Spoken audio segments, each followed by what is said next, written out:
한 장. 얼어붙은 시간의 게르. 몽골의 수도 울란바토르. 급격한 현대화의 물결 속에서도 오래된 소련 시절의 건물들과 전통 가옥인 게르가 공존하는 어느 조용한 구역. 회색빛 건물들 사이로 뿌연 석탄 연기가 피어오르는 겨울의 초입. 그곳에는 시간의 흔적을 고스란히 간직한 2층짜리 낡은 건물이 숨어 있었다. 건물 입구에 걸린 햇살과 바람의 빛이 바랜 몽골어 키릴 문자로 나르니 게르, 태양의 집라고 쓰인 작은 나무 간판만이 이곳이 평범한 가정이 아닌 여러 나그네들이 잠시 머물다 가는 하숙집임을 조용히 말해주고 있었다. 이 집의 주인이자 안주인인 알탄, 은 올해로 51살이었다. 하지만 그녀를 처음 본 사람들은 누구도 그 나이를 짐작하지 못했다. 그러나 그 젊어 보이는 외모는 때로 그녀와 세상 사이에 보이지 않는 벽을 치는 차가운 족쇄가 되기도 했다. 남편과의 추억이 깃든 이 집에서 하숙집을 운영하는 것은 생계를 위한 수단이자 깊은 상실의 고통으로부터 자신을 지키는 갑옷이었으며 세상과의 끈을 완전히 놓지 않으려는 마지막 노력이었다. 그녀의 하루는 언제나 같은 시간에 시작되어 비슷한 일과로 채워졌다. 새벽 5시, 그녀는 어김없이 일어나 하숙민들을 위한 아침 식사로 몽골식 만두인 보츠를 지거나 따뜻한 수테차를 준비했다. 그들이 모두 분주히 집을 나서고 나면 텅 빈 집안 구석구석을 쓸고 닦으면 안편이 남긴 공허함을 애써 외면했다. 오후에는 창가에 앉아 책을 읽거나 양털로 뜨개질을 하며 무료한 시간을 보냈지만 불쑥 찾아오는 그리움과 외로움에 가슴이 저미는 날이 부지기수였다. 그녀는 자신의 젊은 외모 때문에 감내해야 하는 미묘한 시선들을 잘 알고 있었다. 동년배 여성들의 질투 섞인 경계심, 나이 든 남자들의 흑심 어린 접근, 혹은 철없는 젊은이들의 호기심. 그 모든 것이 그녀를 불편하게 했다. 그래서 그녀는 더욱 감정을 드러내지 않았다. 모두에게 정중했지만 일정한 거리를 두었고 마치 투명한 유리 상자 안에 스스로를 가둔 채 살아갔다. 그러던 어느 초여름, 짧지만 눈부신 몽골의 여름 햇살이 대지를 녹이고 들꽃이 만발하기 시작할 무렵, 고요하기만 하던 나른이 게르에 낯설지만 강렬한 바람이 불어왔다. 박준서, 28살의 한국인 청년이 새로운 하숙민으로 들어온 것이다. 그는 한국의 유망한 기업의 소프트웨어 엔지니어로 채용되어 큰 꿈을 안고 이 낯선 땅으로 날아왔다고 자신을 소개했다. 운동으로 다져진 다부진 체격, 깊고 선한 눈매, 그리고 예의 바른 태도는 조용한 동네 사람들의 시선을 단숨에 사로잡았다. 그는 아직 유창하지는 않았지만 명확하고 정확한 발음의 몽골어로 자신을 소개하며 깍듯하게 예의를 차렸다. 그러나 알타는 그의 젊고 건강한 외양 너머 그의 영혼을 감싸고 있는 깊은 어둠의 그림자를 본능적으로 감지했다. 마치 오랫동안 고통스러운 비밀을 숨겨온 사람처럼, 혹은 홀로 감당하기 힘든 깊은 상처를 견뎌온 사람처럼. 그의 눈빛에는 때때로 깊이를 알 수 없는 슬픔과 체념, 그리고 세상에 대한 약간의 회의감이 스치곤 했다. 알타는 그에게 2층 복도 끝, 가장 조용하고 햇살이 잘 드는 작은 방을 내주었다. 준서는 금세 하숙집의 규칙에 익숙해졌고 다른 하숙인들과 불필요한 마찰 없이 조용히 지내려 노력했다. 매일 아침 일찍 출근 준비를 하며 알탄이 차려준 아침을 먹었고 저녁에는 회사 일이 늦게 끝나는지 녹초가 된 모습으로 돌아오곤 했다. 그럼에도 그는 알탄이 차려준 식사를 단 한 번도 남기는 법이 없었고 식사를 마친 후에는 언제나 두 손을 모으고 진심으로 감사 인사를 전했다. 아주머니, 오늘 식사도 정말 맛있었습니다. 감사합니다. 그의 성실하고 진중한 태도는 굳게 닫혀있던 알탄의 마음에 작은 호의를 불러일으켰지만 동시에 그의 눈 속 그림자는 그녀의 마음을 무겁게 짓눌렀다. 그녀는 그의 과거에 대해 묻는 대신 그가 좋아하는 양고기 볶음 요리 호르억, 가 나오는 날이면 그의 접시에 고기를 듬뿍 담아주거나 그가 늦게 귀가하는 날이면 마당과 현관의 불을 환하게 밝혀두는 식의 아주 작고 눈에 띄지 않는 방식으로 그를 챙기기 시작했다. 준서 역시 알탄의 말없는 배려를 느끼고 있었다. 그는 점차 그녀에게 끌렸다. 특히 그녀 역시 사랑하는 사람을 잃은 아픔을 간직하고 있다는 사실을 알게 되었을 때 그는 그녀에게 강한 유대감과 깊은 연민을 느꼈다. 2장. 녹아내린 수태차 한 잔. 두 사람 사이에 보이지 않는 벽이 허물어지고 서로에게 서서히 스며들게 된 것은 준서가 하숙집 생활에 어느 정도 익숙해졌을 무렵 일어난 작은 사건 덕분이었다. 한국의 가족들에게 생활비를 보내기 위해 준서는 퇴근 후에도 밤늦게까지 자신의 방이나 거실에서 프로그래밍 외주 작업을 하곤 했다. 그날 밤도 그는 거실의 커다란 식탁에 앉아 복잡한 코드들과 씨름하고 있었다. 새벽녘이 가까워오자 피로가 극에 달했고 쏟아지는 잠을 조치려 마시던 뜨거운 수태차 잔을 팔꿈치로 치는 실수를 저지르고 말았다. 쨍그랑 요란한 소리와 함께 뜨거운 수태차가 타일 바닥 위로 쏟아졌다. 준서는 깜짝 놀라 어쩔 줄 몰라 하며 당황했다. 바로 그때 아래층에서 잠 못 이루고 뒤척이던 알타니 소리를 듣고 놀라 거실로 달려나왔다. 바닥에 흥건한 수태차와 어쩔 줄 몰라 얼굴이 빨개진 준서의 모습을 본 순간 그녀는 자신도 모르게 웃음이 터져나왔다. 평소 보던 침착하고 예의 바른 모습과는 다른 어딘가 어설프고 귀여운 모습이었다. 어머, 준서 씨, 이게 무슨 일이에요? 되지는 않았고요. 그녀는 웃음을 참고 재빨리 걸레와 휴지를 가져와 바닥을 닦았고 준서는 미안함과 민망함이 뒤섞인 표정으로 어설프게 그녀를 도왔다. 함께 쪼그려 앉아 바닥을 닦는 동안 그들의 어깨가 스치고 손끝이 맞닿았다. 아주 짧은 순간이었지만 그 접촉은 이전과는 다른 묘한 긴장감과 함께 친밀감을 만들어냈다. 바닥을 다 치운 후 알타는 잠이 확 달아난 듯한 준서를 위해 따뜻한 우유 한 잔과 향긋한 허브차를 내왔다. 그녀는 그의 맞은편 의자에 조용히 앉았다. 준서 씨, 건강도 생각해야죠. 매일 밤낮으로 그렇게 일만 하면 큰일 나요.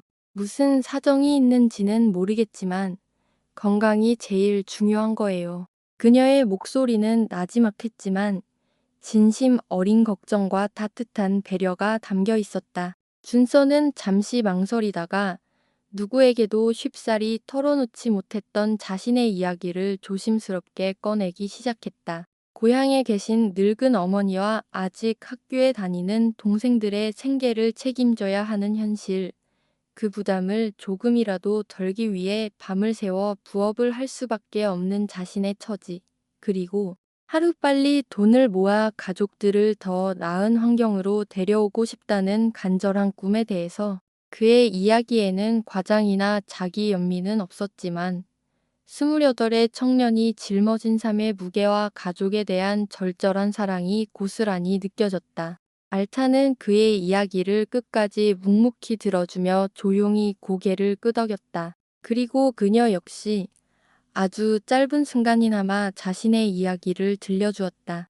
남편과 함께 소박하지만 행복한 노년을 꿈꾸던 날들, 그리고 그 꿈이 한순간의 사고로 비눗방울처럼 사라졌을 때 느꼈던 깊은 절망과 허무함에 대해서 그날 밤 그들은 처음으로 서로에게 삶의 무게와 속 깊은 마음의 짐을 조금이나마 나누어 가졌다. 비록 짧은 대화였지만 그것은 서로의 굳게 닫혔던 마음에 작은 창문을 내는 것과 같았다. 그 후로 늦은 밤 거실에서 마주칠 때마다 그들은 훨씬 더 자연스럽게 차를 마시며 대화를 나누게 되었다. 낯선 몽골 생활의 어려움, 문화 차이에서 오는 재미있는 에피소드들, 각자의 어린 시절 추억, 그리고 때로는 누구에게도 말할 수 없었던 마음속 깊은 고민들까지 그렇게 밤늦은 대화가 쌓여갈수록 서로에 대한 위로와 이해는 깊어졌다.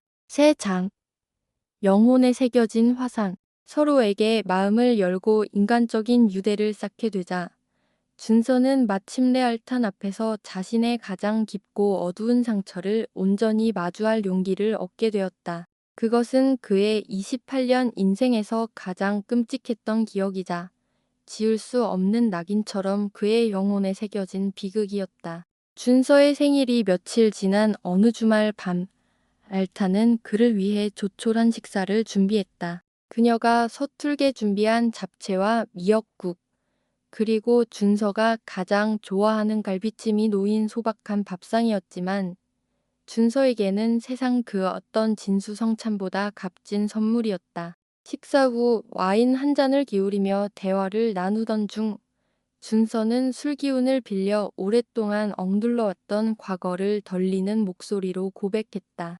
그것은 그가 18살 소년이었던 어느 끔찍한 날의 기억이었다. 평화롭던 그의 집에 늦은 밤, 원인 모를 화재가 발생했다. 순식간에 번진 불길과 유독가스 속에서 그는 부모님과 갓 중학생이 된 여동생이 빠져나오지 못하는 것을 속수무책으로 지켜봐야만 했다. 혼자 창문으로 뛰어내려 기적적으로 목숨은 건졌지만 그의 온몸과 마음에는 지울 수 없는 화상이 남았다.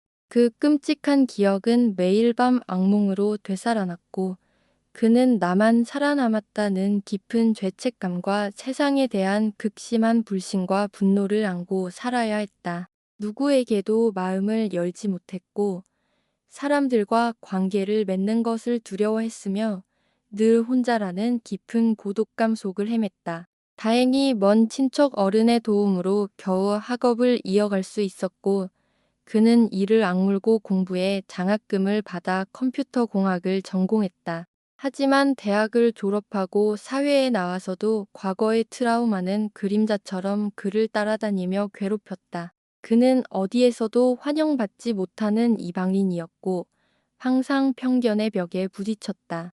그가 몽골행을 결심한 것도 그 지독한 현실에서 벗어나고픈 마지막 희망 때문이었다.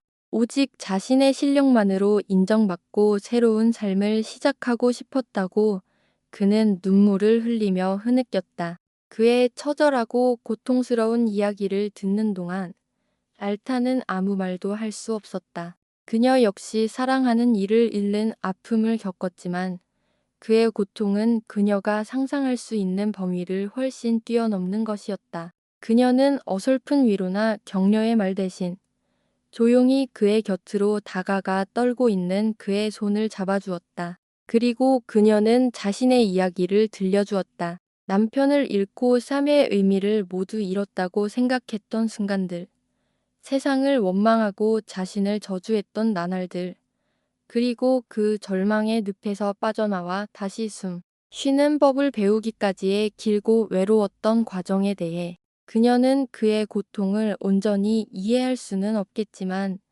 그가 느꼈을 슬픔과 분노, 그리고 깊은 절망감에 진심으로 공감한다고 말했다. 그리고 이제부터 그는 더 이상 혼자가 아니며 자신이 곁에서 그를 지켜주겠다고 약속했다. 그녀의 진심 어린 공감과 따뜻한 손길 앞에서 준서는 마침내 수십 년간 자신을 짓눌러 왔던 거대한 슬픔의 무게를 내려놓고 아이처럼 통곡할 수 있었다.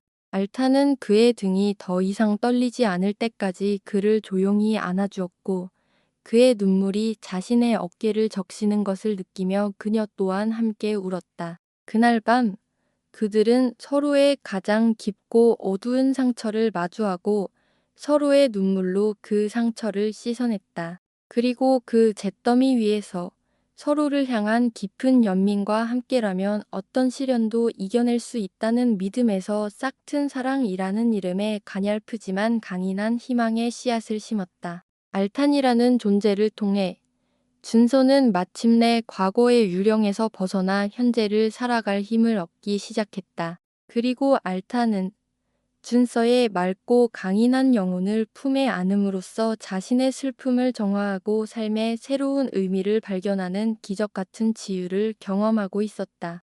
4장. 사랑과 현실의 줄다리기.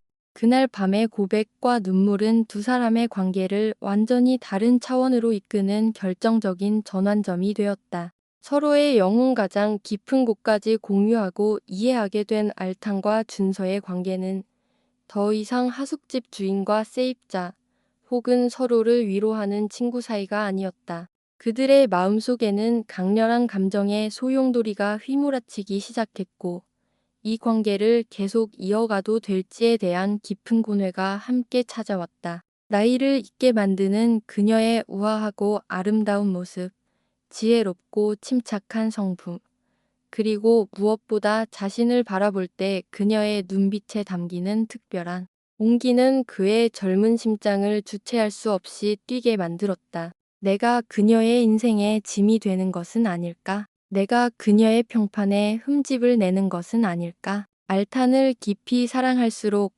이 관계가 그녀에게 상처나 불행을 가져다 줄지도 모른다는 두려움에 그는 괴로워했다. 그는 애써 그녀를 피하고 밤늦은 대화를 줄이며 자신의 감정을 억누르려 했지만 그럴수록 그녀를 향한 그리움과 갈망은 더욱 커져만 갔다. 알탄의 내면 역시 격렬한 혼돈에 휩싸여 있었다. 하지만 그녀는 자신의 나이와 사회적 위치, 그리고 과거의 상처를 너무나 잘 알고 있었다. 내가 정말 이 젊은 청년을 사랑하게 된 걸까? 아니면 그저 외로움에 잠시 흔들리는 걸까? 그녀는 이성적으로 생각하려 애쓰며 준서와 적당한 거리를 유지하고 마음을 다잡으려 노력했다.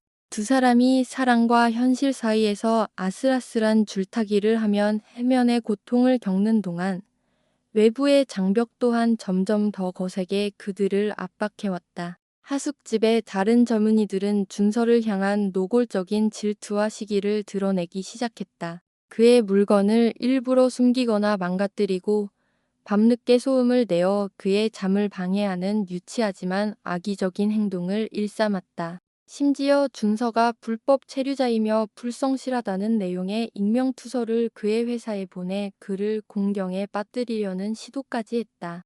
준서가 다니는 외국계 회사 역시 겉으로는 다양성을 존중한다고 포장했지만 실제로는 보이지 않는 유리 천장과 뿌리 깊은 차별이 존재했다. 그는 뛰어난 실력에도 불구하고 중요한 프로젝트의 핵심 역할에서 번번이 배제되었고 승진 기회에서도 불리한 대우를 받았다. 이 부당함에 맞서 싸우고 싶었지만 비자 문제와 가족의 생계가 걸려 있어 섣불리 행동할 수 없었다. 알탄의 여동생인 사랑게렐의 반대 또한 날이 갈수록 격렬해졌다. 그녀는 언니에게 전화를 걸어 당장 그 외국 놈이랑 헤어지지 않으면 언니 재산을 동결시키고 정신병원에 쳐넣어 버릴 거야. 라는 식의 폭언과 협박을 서슴지 않았다. 그녀의 집착적인 반대는 단순한 걱정을 넘어 어딘가 뒤틀린 질투와 분노처럼 보였다. 안팎으로 밀려오는 시련과 압박 속에서 알탕과 준서의 사랑은 뿌리내리기도 전에 꺼져버릴 위기 앞에 놓인 듯했다. 과연 그들은 이 모든 장애물을 넘어 서로의 사랑을 지켜낼 수 있을까? 아니면 결국 높은 현실의 벽 앞에 무릎 꿇고 슬픈 운명을 받아들여야 할까? 그들의 미래에는 오직 짙은 안개만이 자욱할 뿐이었다. 5장 폭풍우 속의 맹세. 현실의 벽이 아무리 높고 세상의 시선이 아무리 차가워도 서로의 영혼 깊은 곳에서 확인한 진실한 사랑의 불꽃은 쉽사리 꺼지지 않았다. 오히려 외부의 압박이 거세질수록 알탕과 준서는 더욱더 간절하게 서로에게 의지하며 상대방만이 자신의 유일한 희망이자 구원임을 확인했다. 억눌려 왔던 그들의 감정은 마침내 모든 경계를 넘어 폭발했다. 무더위가 기승을 부리던 늦여름의 어느 밤, 울란바토르에 갑작스러운 폭우가 쏟아지던 날이었다. 준서는 회사에서 또다시 어이없는 이유로 중요한 프로젝트에서 배제되었고 동료들의 비웃음 속에서 깊은 자괴감과 분노에 휩싸였다. 퇴근 후 그는 쏟아지는 비를 맞으며 목적 없이 헤매다 흠뻑 젖은 생쥐꼴로 하숙집에 돌아왔다. 그의 눈빛은 텅 비어 있었고 온몸에서는 위태로운 절망감이 풍겨나왔다. 거실에서 초조하게 그를 기다리던 알타는 그의 처참한 모습을 보고 심장이 멎는 듯했다. 그녀는 아무것도 묻지 않고 그를 욕실로 데려가 따뜻한 물로 씻기고 마른 옷으로 갈아입혔다. 그리고 그의 앞에 따뜻한 생강차와 그가 좋아하는 달콤한 과자 몇 개를 놓아주었다.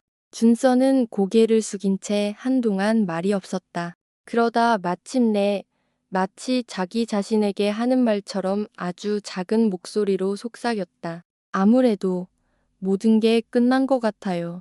저 같은 놈은 어디에도 희망이 없나 봐요. 그냥 다 포기하고 싶어요. 아주머니께 더 이상 짐이 되고 싶지도 않고요. 저 떠나야 할 것 같아요. 그의 목소리는 너무나 지치고 슬펐고 그의 눈에는 모든 것을 놓아버린 듯한 깊은 어둠이 서려 있었다. 그의 마지막 그 말은 알탄의 심장에 비수처럼 꽂혔다. 그녀는 더 이상 자신의 감정을 숨기거나 이성적으로 행동할 수 없었다. 그녀는 그의 앞으로 다가가 두 손으로 그의 얼굴을 감싸쥐고 그의 깊은 눈을 똑바로 바라보며 떨리는 목소리로 외쳤다. 준서 씨, 안 돼요.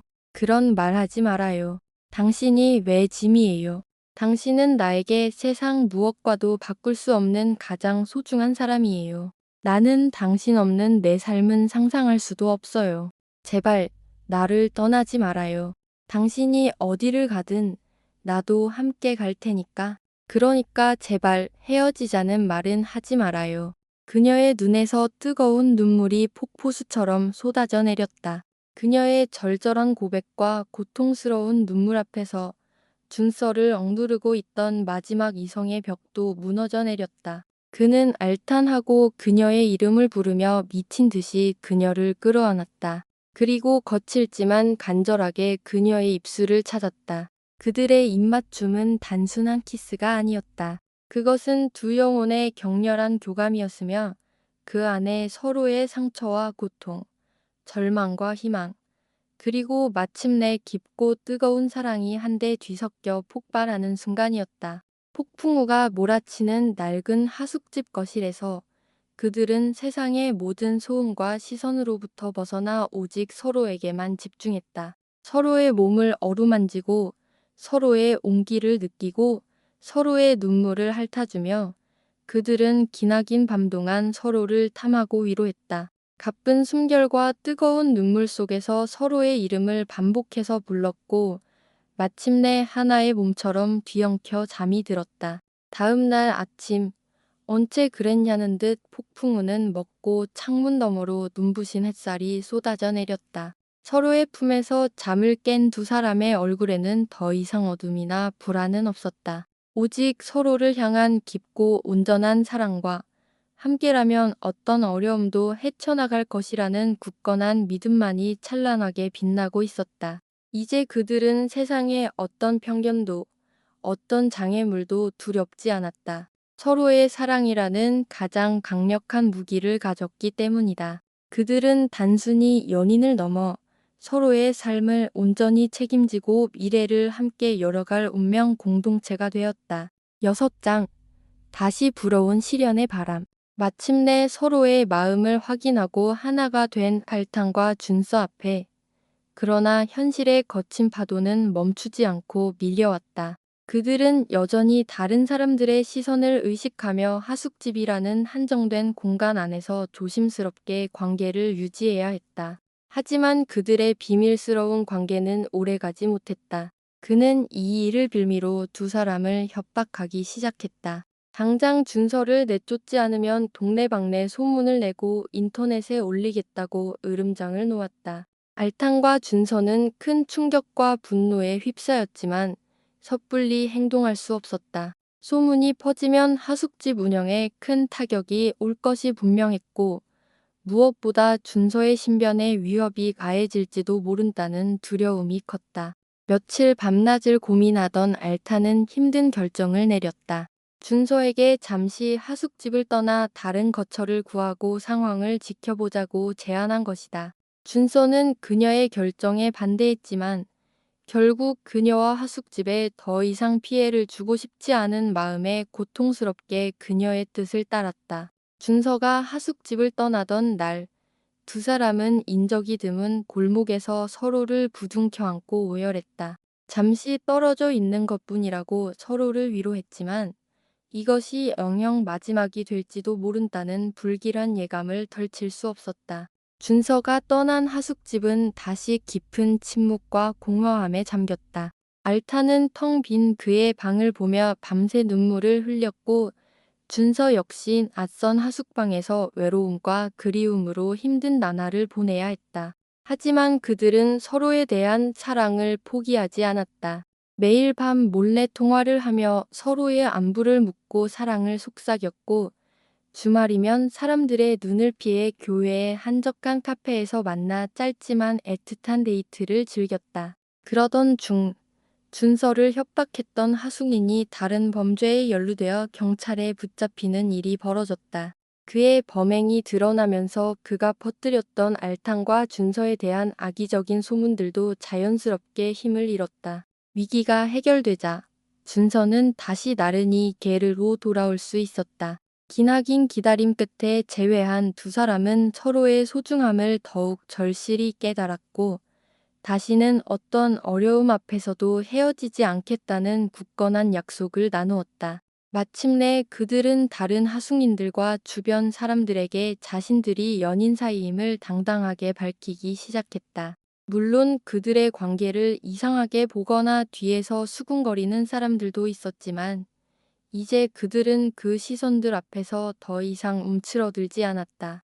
오히려 서로를 더욱 아끼고 사랑하는 모습을 보여줌으로써 그들의 사랑이 결코 가볍거나 비정상적인 것이 아님을 증명해 보이고 싶었다. 거친 풍랑을 헤치고 마침내 평온한 항구에 닻을 내린 배처럼 그들의 사랑은 수많은 시련을 거치며 더욱 단단하고 영롱하게 빛나고 있었다. 7장 대지에 핀 기적의 꽃. 세상의 편견과 현실의 벽을 넘어 굳건히 사랑을 지켜낸 알탕과 준서에게 어느 날 그들이 상상조차 하지 못했던 경이로운 기적이 찾아왔다. 의학적으로 거의 불가능하다고 여겨졌던 일, 51살을 바라보는 알탄이 임신을 한 것이다. 처음 임신 사실을 알게 되었을 때 알탄은 기쁨보다 깊은 충격과 혼란에 휩싸였다. 내가 임신을? 이 나이에 어떻게 이런 일이? 그녀는 자신의 건강 상태에 대한 걱정, 과연 이 아이를 건강하게 낳아 기를 수 있을지에 대한 불안, 그리고 이 사실을 세상에 어떻게 알려야 할지 모를 막막함에 숨이 막혔다. 그녀는 며칠 밤을 든 눈으로 새우며 홀로 고뇌했다. 준서에게 이 사실을 알려야 할지, 알린다면 그가 어떤 반응을 보일지 두려웠다. 이 아이를 부담으로 느끼거나 외면할지도 모른다는 불안감이 그녀를 끊임없이 괴롭혔다. 하지만 그녀는 더 이상 혼자가 아니었다. 그녀의 깊은 수심을 눈치챈 준서가 무슨 일이 있냐고 다정하게 물어왔고 그녀는 결국 울음을 터뜨리며 임신 사실을 고백했다. 그의 반응은 그녀의 예상을 완전히 벗어났다. 그는 처음엔 믿을 수 없다는 듯 그녀를 멍하니 바라보다가 이내 그녀를 완악 껴안고 환호성을 질렀다. 알탄, 정말이에요? 우리에게 아기가 생긴 거예요? 세상에, 신이시여 감사합니다. 이건 정말 기적이에요. 그는 아이처럼 기뻐하며 조심스럽게 그녀의 배에 입을 맞추고 눈물을 글썽이며 말했다. 알탄, 걱정하지 말아요. 내가 무슨 일이 있어도 당신과 우리 아기를 지킬게요. 내가 더 강해질게요. 더 열심히 일해서 당신과 우리 아기에게 세상에서 가장 행복한 삶을 선물할 거예요. 그러니까 아무 걱정 말고 나만 믿어요. 그의 진심 어린 반응과 굳건한 약속은 알탄의 마음속 깊은 불안을 눈 녹듯 사라지게 했다. 그녀는 안도감에 젖어 그의 품에 안겨 울었고 두 사람은 다시 한번 서로의 존재에 깊이 감사하며 이 소중한 생명을 함께 지켜나가기로 굳게 다짐했다. 알탄의 고령 임신은 예상대로 많은 위험과 어려움을 동반했다. 초기에는 유산의 위험이 있었고 임신 중독증 증상까지 나타나 절대적인 안정이 필요했다. 준서는 회사의 사정을 이야기하고 재택근무를 신청해 그녀를 헌신적으로 돌봤다. 매일 밤이면 아직 태어나지 않은 아기에게 다정한 목소리로 책을 읽어주거나 노래를 불러주며 아빠로서의 유대감을 쌓아갔다. 그의 지극한 사랑과 헌신적인 보살핌 덕분에 알타는 힘든 임신 기간을 무사히 이겨낼 수 있었다. 소식을 들은 마음씨 좋은 이웃들과 친한 친구들은 누구보다 기뻐하며 물심양면으로 그들을 도왔다. 한 이웃 아주머니는 자신의 경험을 바탕으로 고령 임산부에게 좋은 음식과 민간요법을 알려주었고, 한 친구는 실력 좋은 산부인과와 산후조리원을 수소문해 주었다.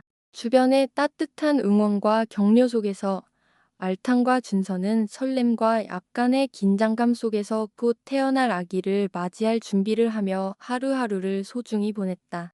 그들의 이야기는 단순히 남녀 간의 사랑을 넘어 생명의 경이로움과 인간의 강인한 의지, 그리고 주변 사람들의 따뜻한 연대가 만들어내는 감동적인 드라마 그 자체였다. 8장 한가위의 노래. 아기는 굴처럼 아름다운 빛깔의 갈색 피부를 가지고 태어났다. 엄마의 새하얗고 고운 피부와 아빠의 짙은 갈색 피부가 신비롭게 조화를 이룬 결과였다. 수술실 밖에서 초조하게 기다리던 준서는 아들의 울음소리를 듣는 순간 온몸에 긴장이 풀리며 주체할 수 없는 감격에 눈물을 쏟았다. 잠시 후 간호사의 품에 안긴 작고 소중한 자신의 아들을 마주한 그는 떨리는 손으로 아기의 작은 발을 만지며 되뇌었다. 내 아들, 한가희, 우리 한가희 아빠에게 와줘서 정말 고마워. 사랑한다, 아들아. 그는 아기에게서 눈을 떼지 못했고 그의 얼굴에는 세상 무엇과도 바꿀 수 없는 행복감과 깊은 감사가 가득했다. 수술 후에 고통 속에서도 알타는 자신과 준서의 반족을 꼭 닮은 아들의 사랑스러운 얼굴을 보자 모든 아픔을 잊은 듯 평온한 미소를 지었다. 그녀는 준서의 손을 잡고 속삭였다. 여보, 우리 아들 정말 예쁘죠? 당신을 많이 닮았어요. 그들의 마주친 시선 속에는 말로는 다 표현할 수 없는 사랑과 감사가 넘실거렸다. 아기의 탄생은 알탕과 준서의 삶의 가장 큰 기쁨이자 선물이었을 뿐만 아니라 그동안 그들을 차갑게 바라보던 주변의 시선까지도 녹여버리는 놀라운 힘을 발휘했다. 하숙집 학생들은 앞다투어 아기 옷과 장난감을 선물하며 축하해 주었고, 동네 사람들도 마주칠 때마다 아기의 안부를 물으며 축복의 말을 건넸다. 특히 알탄의 동생 사랑게렐은 100일 잔치에 찾아와 언니에게 진심으로 사죄하고 조카 한가희를 품에 안고 언니, 내가 정말 어리석었어라며 눈물을 흘렸다. 그 후 그녀는 주말마다 찾아와 서툴지만 조카를 돌봐주며 언니와의 관계를 회복하려 노력했다. 온갖 편견과 시련의 폭풍우를 꿋꿋하게 견뎌낸 그들의 특별한 가족은 마침내 세상의 축복 속에서 활짝 꽃을 피웠다. 그 자체로 감동적인 하나의 이야기이자 모든 이들에게 희망과 화해의 메시지를 전하는 상징이 되었다. 9장. 끝없이 펼쳐진 푸른 하늘 아래 그곳은 아이의 해맑은 웃음소리와 작은 가족의 따뜻한 대화 소리가 늘 가득한 행복한 보금자리로 변해 있었다. 그녀는 하숙집 관리와 번역 일을 능숙하게 해내면서도 한가위와 함께하는 시간을 무엇보다 소중히 여기며 아들의 성장을 온 마음으로 지지하고 응원하는 지혜로운 엄마가 되었다.